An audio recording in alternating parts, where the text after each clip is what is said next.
Ternyata sekarang banyak banget tren pergaulan anak-anak zaman sekarang yang sangat mengerikan.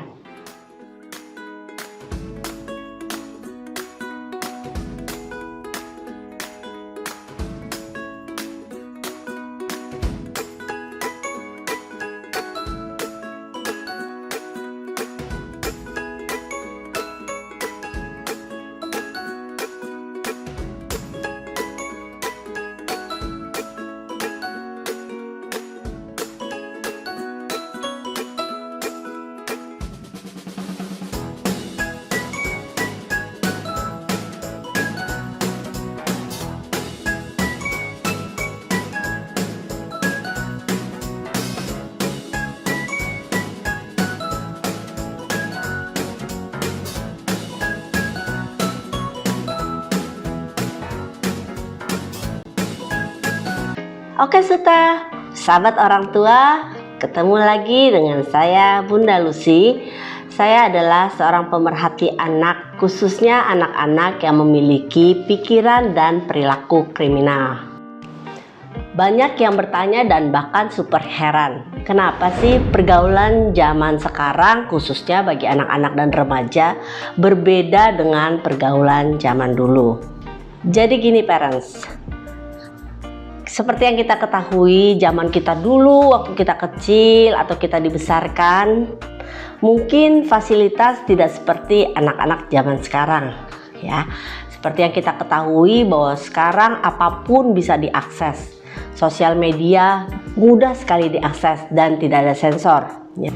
Yang kedua, tentang peranan orang tua itu sendiri. Mungkin parents juga tahu ya, kalau dulu tidak sesibuk zaman sekarang, lalu lintas aja nggak semacet zaman sekarang. Aplikasi ya yang bisa order online juga tidak seramai zaman sekarang. Means apa? Teknologi sudah sangat begitu membanjiri otak manusia. Maka otak manusia sekarang menjadi lebih konsumtif. Ketika dia konsumtif dan terlalu adiksi sama gadget, itu akan membuat seseorang itu menjadi lemah secara mental dan emosi. Justru di zaman teknologi ini bukan semakin sederhana ya, bahkan semakin sulit mungkin ya. Pekerjaan semakin banyak tuntutan, sehingga orang tua harus bekerja. Bahkan kalau dulu ibu rumah tangga ya, ibu itu tugasnya ya ngurus anak. Kalau sekarang kita lihat wanita karir sudah banyak. Orang tua harus bekerja dua-duanya, kalau nggak tercukupi kebutuhan keluarganya. Nah, ini menjadi sebuah jawaban dan keprihatinan buat kita semua. Kenapa banyak anak-anak sekarang lari ke gadget? Mengapa banyak orang yang sangat kesepian? Mengapa banyak orang atau banyak anak-anak dan remaja juga mencari jati dirinya? Dan mereka bukan mencari jati diri di dalam rumah yang sebagai komunitas pertama di mana mereka bertumbuh. Mereka mencarinya dari luar. Sahabat parents semua, ada beberapa tren yang saat ini memang berkembang di kalangan anak-anak dan remaja. Yang sering kita dengar dan menjadi berita viral di mana-mana, itu adalah tentang kondisi anak-anak dan remaja. Apa sih yang jadi tren perkembangan anak? Yaitu sewa pacar 7.000 dan main RP. Loh, apa itu RP? Role play. Yuk kita bahas satu-satu. Oke, permainan RP ini menjadi permainan yang sangat menarik dimainkan oleh anak-anak, mungkin bahkan oleh orang dewasa. Banyak kaum LGBT juga memainkan peran ini. Baik juga anak-anak atau remaja yang terkena toksik pornografi gara-gara main RP ya. RP itu atau role play ini mematikan RL atau real life, mematikan real life-nya seorang anak, mematikan jiwa nyata seorang anak. Mereka banyak melakukan halusinasi atau pikiran-pikiran yang mereka munculkan dari kondisi jiwanya mereka yang tertekan. Kondisi seperti apa sih yang memunculkan RP ini? Yang pasti persoalan yang mungkin seorang anak atau remaja tidak bisa atasi. Misalnya, mereka ingin mendapatkan pribadi yang terbuka sementara mereka tertutup. Mereka ingin sekali menjadi seperti teman-temannya yang bisa punya banyak teman sementara mereka enggak. Mereka ingin sekali menjadi seorang anak yang punya orang tua yang mengasihi mereka, yang sayang, yang penuh dengan cinta kasih sementara mereka enggak. Mereka ingin sekali hidup yang sangat bahagia dengan banyaknya kondisi yang mereka ciptakan dan kebahagiaan-kebahagiaan lain yang mereka harapkan, sementara mereka enggak. Akhirnya yang terjadi apa? Ini terjadi pada salah satu klien yang saya tangani. Ceritanya, dia hidup di dalam kesendirian, dia kesepian, hanya hidup dengan pembantunya sehari-hari. Orang tuanya kadang-kadang WFH, tapi ketika WFH di rumah tidak ada sentuhan fisik, tidak ada sentuhan secara psikis, tidak ada kehangatan. Ya, anak ini alhasil tetap merasa kesepian. Dan biasanya anak-anak yang merasa kesepian atau jiwanya kosong, dia akan mencari teman-teman lainnya untuk bersatu di dalam permainan ini. Nah, kebetulan anak yang saya tangani ini itu sebagai ayahnya. Lalu saya cek, ternyata ini connectednya sangat tinggi ya dengan sebuah pencarian yang saya lihat ketika saya melakukan treatment, dan saya mendapati bahwa anak ini memang kurang figur ayah. Dia merasa ayahnya sibuk bekerja, dia merasa ayahnya tidak pernah ada buat dia. Dia merasa kehilangan figur sebagai kepala keluarga. Dia kehilangan kedekatan terhadap ayahnya. Akhirnya dia menjadi ayah. Kemudian ada teman-temannya yang jadi anaknya, jadi ibunya, istrinya ya. Akhirnya saya juga waktu itu cuma berpikir, oh, role play ini adalah permainan yang cuma dimainkan, ya udah pura-pura aja jadi ibu, pura-pura aja jadi ayah. Ternyata enggak. Mereka memang membentuk keluarga di dalam grup WhatsApp. Yuk kita ngobrol di living room. Nanti mereka akan pindah grup WhatsApp gitu. Lalu yuk kita makan yuk di dining room misalnya gitu. Nanti mereka akan pindah ke ruang makan. Yuk sekarang ini udah malam, mama papa pamit ya, mama papa mau tidur. Lalu anak-anaknya, iya ma, pak, aku main dulu ya sama kakak misalnya itu ya.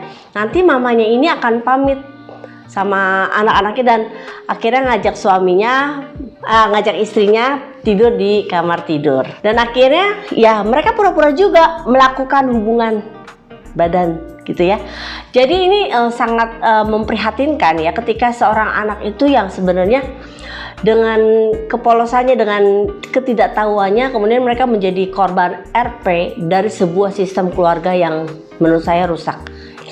Hal lain lagi yang menjadi efek buruk adalah akhirnya si anak ini tidak bisa tahu mana kenyataan.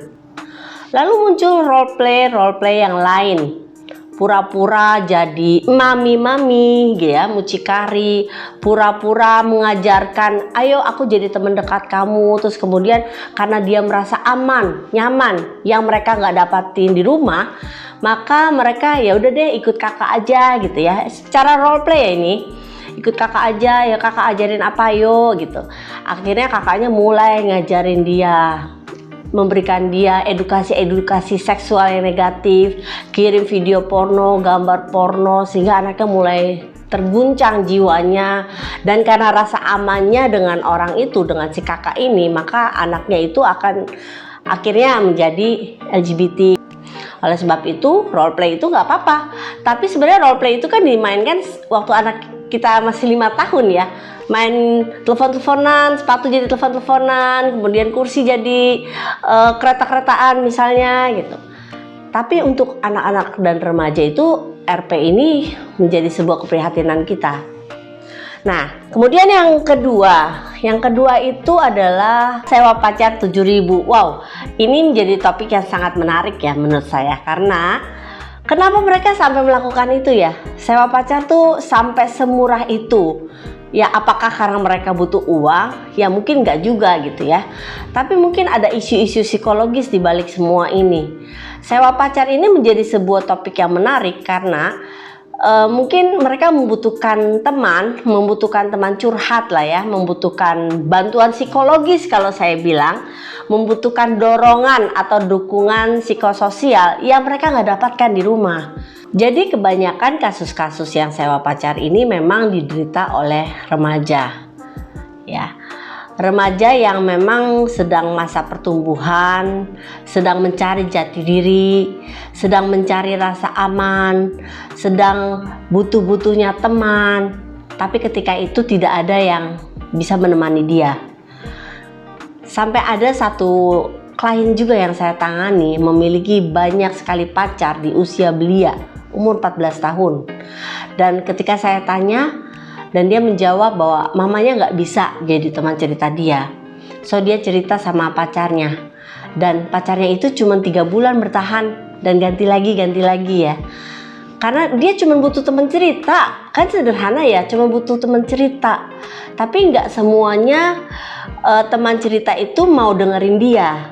Nah ini sebuah isu yang menarik buat saya ketika saya itu sampai susah loh nyari teman. Sampai harus sewa loh 7.000. Dan kalau saya cerita sama teman saya nggak bisa kontrol teman saya loh. Teman saya itu pasti akan memberikan saya solusi sesuai dengan apa yang dia tahu. Atau kalau misalnya kenapa saya nggak cari pacar beneran aja ya? Mungkin beberapa orang itu nggak semudah itu cari pacar.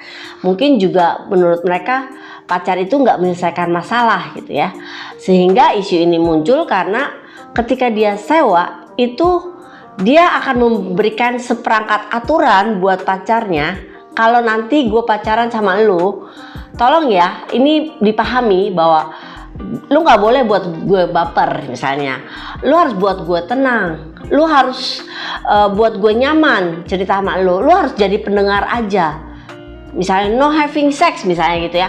Jadi ada aturan-aturan yang memang mereka terapkan sehingga dengan mereka sewa itu mereka lebih bisa melakukan kontrol terhadap teman yang jadi teman curhatnya ya. Sebenarnya semuanya itu karena memang mereka butuh dukungan psikososial. Mereka butuh bantuan secara psikologis yang mereka nggak dapatkan di rumah sebagai tempat teraman yang harusnya mereka dapatkan di rumah ya. Harusnya sumber dari tempat aman itu di rumah. Tapi ini jadi keprihatinan karena sosial media ini sudah sangat mencekam. Bahkan sekarang dating apps itu sudah mulai bermunculan di mana-mana. Dan itu pengaruhnya luar biasa ya teman-teman. Ketika parents melihat, mungkin sekarang ini teman-teman nggak ngelihat ya, nggak tahu apa sih dating apps itu, apa sih kayak apa sih dating apps itu gitu. Banyak sekali bermuncul ketika mereka mencari teman, ketika mereka butuh, wah gampang sekali. Siapapun bisa mempengaruhi mereka, siapapun mereka bisa pengaruhi. Bahkan ada anak SMA bisa berhubungan badan dengan banyak orang tua gitu ya. Dan anak SMA ini yang nyari gitu. Nah itu artinya apa? Artinya memang kondisi sekarang itu memang sudah sangat mencekam dan memprihatinkan. Nah, saya mulai menjawab dari pertanyaan-pertanyaan yang datang di meja redaksi saya. Yang pertama tuh tanda-tandanya seperti apa? Saya selalu bilang sama tim saya, sama teman-teman orang tua yang saya bina, bahwa semua itu ada polanya. Dan polanya kebaca kalau kita mau aware gitu ya. Tapi kadang-kadang kan orang tua nggak ngerti, masa sih kok iya emang gitu ya. Contoh sederhana, ada seorang anak tunggal, dia diasuh oleh 11 orang babysitter, kemudian dia dituruti oleh orang tuanya, mau apa aja dituruti, sehingga yang terjadi adalah mentalnya jadi goyang ya. Pada saat dia remaja dia nggak tahu, nggak kenal tentang siapa dirinya. Karena apapun yang diinginkan, dia nggak pernah dapatkan. Karena apa? Keputusan mamanya, keputusan papanya. Ya. Jadi tanda-tanda ini tidak bisa yang firm, oh anaknya ini menarik diri, ya itu udah pasti kelihatan ya. Kemudian anak ini kok tiba-tiba jadi ketawa-ketawa sendiri gitu. atau dia susah mengendalikan emosi misalnya, atau yang paling sering itu adalah anak ini edik sama gadgetnya, kemudian sampai ketawa-ketawa, senyum-senyum terus yes gitu ya. Kalau kita lihat apakah dia main role play atau misalnya dia punya sewa pacar bayaran itu dan sebagainya, ya teman-teman perlu introspeksi juga sih. Artinya sedetil apapun ya teman-teman harus diperhatikan gitu ya. Di kelas saya selalu ngajarin bahwa orang tua itu harus punya mata elang dan dia harus tahu dengan jeli apa yang terjadi sama anaknya, perubahan apa yang terjadi sehingga mudah untuk ditangani. Tapi masalahnya kalau memang masalahnya dia kesepian di rumah, kemudian dia punya pemberontakan ya, protes terhadap orang tua yang selalu controlling, selalu ngerasa apa-apa harus dituruti, itu mungkin menjadi warning juga buat kita orang tua gitu. Gimana kita menurunkan ego kita, menurunkan ekspektasi kita untuk kita bisa jadi teman anak. Berawal dari mana pertanyaan ini ditayangkan, itu saya bisa memastikan bahwa awalnya itu sebenarnya dari dirinya sendiri ya. Dan itu pasti orang tua setuju. Iyalah, orang saya selalu kasih yang terbaik ya, kasih yang terbaik kan versinya siapa, karena tiap anak itu punya versinya masing-masing, menginginkan orang tua yang seperti apa. Ini hal yang sederhana ketika seorang remaja ngatain orang tuanya di salah satu apps gitu ya, kemudian dia nggak suka orang tuanya melakukan itu. Kenapa sih selalu setiap kali orang tua saya bertengkar saya harus jadi pelampiasan? Kenapa sih setiap kali mama saya stres karena papa saya selalu dicurhatin sama orang tua saya, sama mama saya. Jadi ini juga sebuah permulaan ya, kenapa anak itu akhirnya mencari udahlah SH bintang T gitu kan, udah gue lari aja dari kenyataan. Kemudian dia mulai dengan penelusuran, mulai dengan browsing, mulai dengan mencari, mulai dengan ketemu teman-teman, mungkin dikenalin, ini ada nih kenalan di IG, ayo DM-an gitu ya. Akhirnya ya udah jadi gitu ya. Nah kadang-kadang ada yang waktu WFH malah ada seorang anak yang dia nggak kenal sama sekali sama sosial media, sama sekali dia nggak pernah dipegang gadget, sama sekali dia nggak kenal sosial media. Tetapi ketika orang tuanya menolak ya, selalu mengabaikan ketika dia bertanya, maka dia mulai kenal akrab dengan yang namanya TikTok, kenal akrab sama yang namanya IG, Facebook, atau platform sosial media lainnya gitu ya. Akhirnya dia kenal yang namanya RP juga di Telegram. Kemudian dia mulai masuk ke Telegram. Nah di Telegram itu banyak tuh yang main RP gitu. Nah karena dia nyaman dengan satu orang, dia masuk lagi ke grup berikutnya. Jadi itu berputar di situ. Pertanyaan ketiga, anak boleh nggak sih dibilang jahat? Jadi sebenarnya ini pertanyaan yang susah-susah gampang buat kasus ini ya. Kalau kita ngomong di kasus ini sebenarnya bisa nggak sih dia dibilang jahat, karena semua perilaku dia untuk role play itu nggak bisa kategori jahat gitu ya. Walaupun mungkin nanti dia akan jadi memiliki perilaku kriminal, yes bisa terjadi gitu. Misalnya orang-orang temen RP-nya itu bilang, udah lo kalau gue sih gue gidiin bokap gue gitu, lu pakai ini aja gitu, udah self harm aja gitu misalnya ya. Atau misalnya si anak itu jadi mamanya misalnya gitu ya, tapi karena si anak itu sering melakukan self harm, kemudian dia ngajarin si anaknya, anak role play-nya itu, udah kamu silet-silet aja nih, sini mama ajarin nih caranya silet-silet gitu. Nah itu kan akhirnya jadi perilaku kriminal ya, karena memang RP ini prakarsai ya, diduga anak-anak itu bisa mengalami gangguan kepribadian ya. Mereka mungkin bisa borderline karena mereka kehilangan citra diri, emosi labil, mereka mungkin bisa kena NPD, ya. Mereka narsis berlebihan gitu, ingin diperhatikan, ingin selalu dipuja, ingin yang jadi superhero. Kemudian mungkin paranoid, dia curiga, kalau misalnya ntar saya gini, ntar teman saya gini nggak ya gitu. Jadi banyak gangguan kepribadian yang mungkin bisa dimiliki ketika anak-anak mengikuti tren pergaulan zaman sekarang. Kemudian yang keempat, kalau pertanyaan yang keempat ini mungkin ada hubungannya sama pertanyaan yang kedua, yaitu siapa yang salah. Dalam hal ini nggak ada yang salah, nggak ada yang benar juga, ya.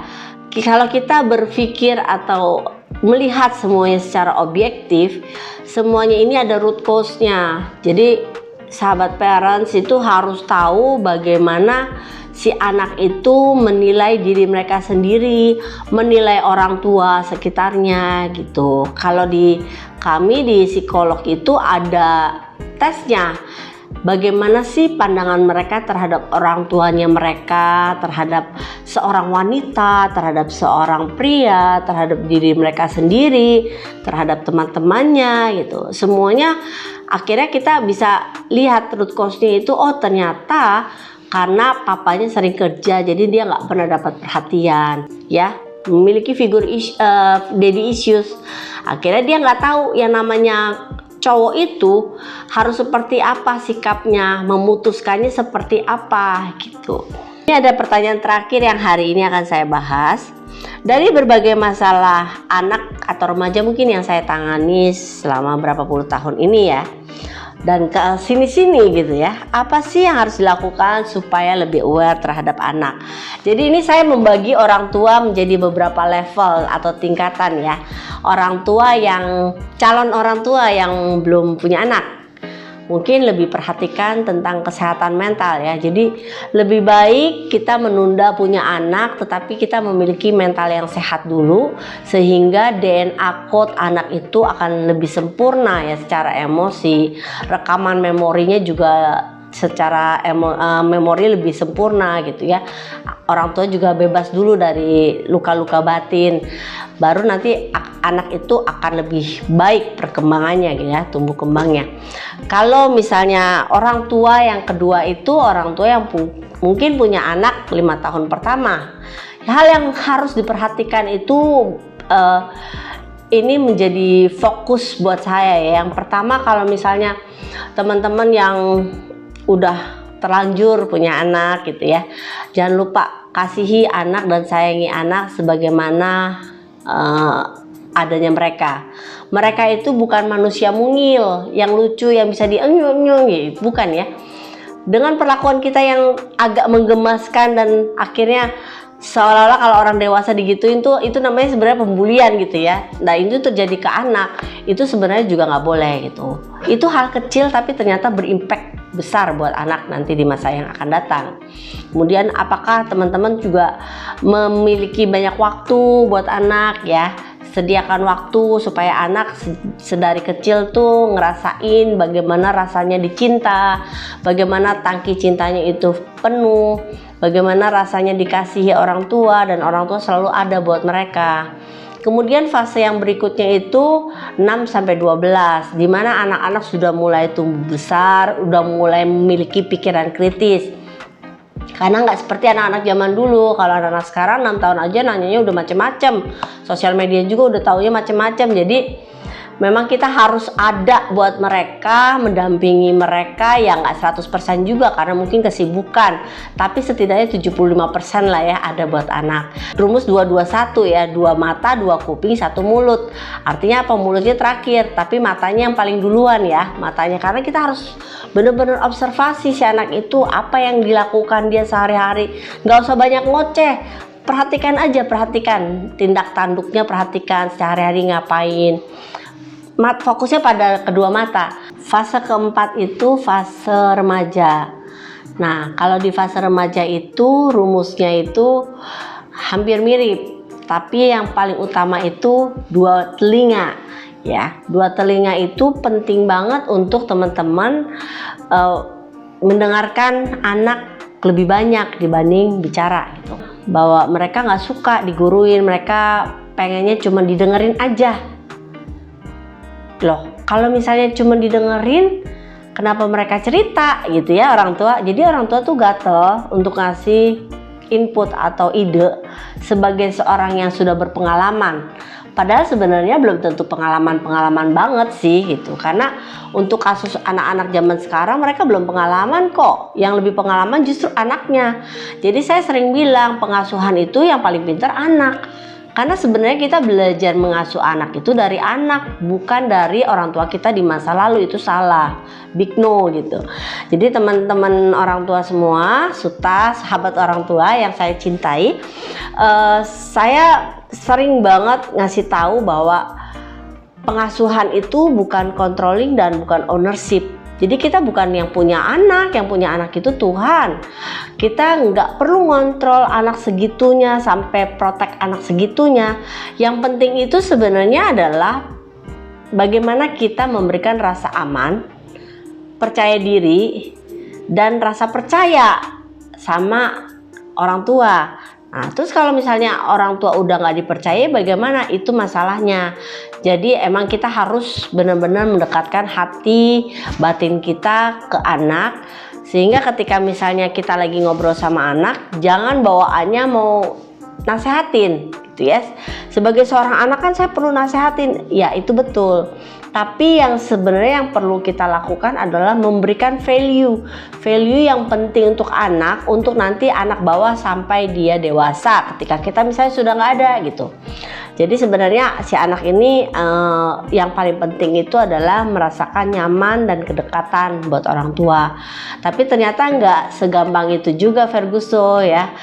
Jadi banyak banget yang anak ngerasa nggak nyaman, nggak aman sama orang tua. Padahal sebenarnya kan harusnya rasa percaya itu dari orang tua dulu. Kalau orang tua nggak dapat, pasti dia akan tertarik ke lingkungan luar. Jadi keluarga itu prinsipnya adalah kebersamaan, togetherness.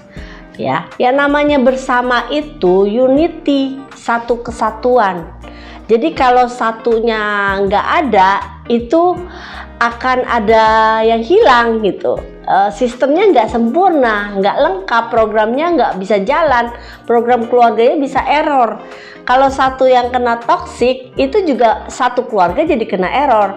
Jadi yang namanya together, yang namanya bersama-sama, itu ciptakan sebuah visi misi buat keluarga, sebuah hal yang positif, yang membahagiakan, yang bisa dinikmati semuanya. Maka nggak ada lagi yang namanya loneliness, nggak ada lagi yang namanya nggak suka satu sama lain atau emosi gitu. Karena yang bikin keluarga itu nggak bisa bersama adalah pengaruh dari luar sebenarnya. Contoh dari orang tua kita di masa lalu, contoh dari teman-teman kantor kita marah sama teman kantor atau atasan, bawa pulang, kemudian marah sama. Jadi bukan dari keluarga itu sendiri. So ciptakan kebersamaan yang selalu membahagiakan untuk sama-sama bertumbuh dan menjadi keluarga yang membahagiakan buat anak-anak kita. Oke, sahabat parents, jadi kalau misalnya nanti anak-anak mengalami sebuah kondisi di mana mereka dicurigai mengalami sesuatu, jangan mendiagnosa sendiri, jangan cari dari Google ya. Kebiasaan orang tuh cari dari Google langsung, ini gue banget nih, ini nih kayak anak saya, ini kayak anak saya. Boleh sebagai pengetahuan umum, tapi tidak boleh mendiagnosa atau melakukan judgement atau pemahaman baru yang kita miliki sebagai justify atau pembenaran ya. Hubungi profesionalnya karena kami siap membantu keluarga Anda.